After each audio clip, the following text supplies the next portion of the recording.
എല്ലാവർക്കും ഡ്രാമ റിവ്യൂവിലെ പുതിയൊരു എപ്പിസോഡിലേക്ക് സ്വാഗതം. ഇന്നൊരു ചൈനീസ് ഡ്രാമയുടെ റിവ്യൂ ആണ് ഞാൻ ചെയ്യുന്നത്.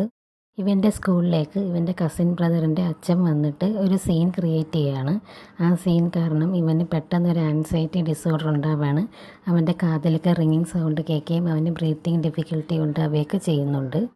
ഇതൊക്കെ കണ്ടിട്ട് അയാൾക്ക് മനസ്സിലാവുന്നുണ്ടെങ്കിലും അവൻ്റെ ആൻസൈറ്റി അറ്റാക്ക് കൂട്ടാൻ വേണ്ടി അങ്ങേര് വീണ്ടും വീണ്ടും അവൻ്റെ അടുത്ത് ഷൗട്ട് ചെയ്തുകൊണ്ടേ ഇരിക്കുകയായിരുന്നു. ഇത് കാരണം അവന് ശ്വാസം കിട്ടാതെ അവൻ തറയിലേക്ക് വീഴുകയൊക്കെ ചെയ്യുന്നുണ്ട്. ആ സമയത്ത് തന്നെ അവൻ്റെ ബ്രദർ അവിടേക്ക് വരികയും അയാൾ ഇടിച്ചിടുകയും ഒക്കെ ചെയ്യുന്നുണ്ട്. ഇവനെ ഇടിക്കുന്നത് കണ്ടിട്ട് അവൻ്റെ ബ്രദർ അവനെ പിടിച്ച് മാറ്റുകയും സമാധാനപ്പെടുപ്പിക്കുകയും ഒക്കെ ചെയ്യുകയാണ്. അങ്ങനെ അവിടെ ഒരു വലിയ സീൻ ക്രിയേറ്റ് ആവുന്നുണ്ടെങ്കിലും ആ ഇഷ്യൂ ഒക്കെ ഒന്ന് സോൾവായി പോകുന്നുണ്ട്. ഇവൻ്റെ ആൻസൈറ്റി അറ്റാക്കിനെ കുറിച്ച് അവൻ്റെ സ്കൂളിലുള്ള എല്ലാവർക്കും അറിയുകയും ചെയ്യുന്നുണ്ട്. അത് കാരണം അവന് വലിയൊരു വിഷമമൊക്കെ ഉണ്ടാകുന്നുണ്ട്. അടുത്തൊരു വീഡിയോ ആയിട്ട് ഞാൻ വീണ്ടും വരുന്നതായിരിക്കും. അതുവരെ എൻ്റെ ചാനൽ സബ്സ്ക്രൈബ് ചെയ്ത് സപ്പോർട്ട് ചെയ്യുക. വീണ്ടും ഇതുപോലുള്ള ഡ്രാമാസൊക്കെ ആയിട്ട് ഞാൻ വരുന്നതായിരിക്കും. Thank you.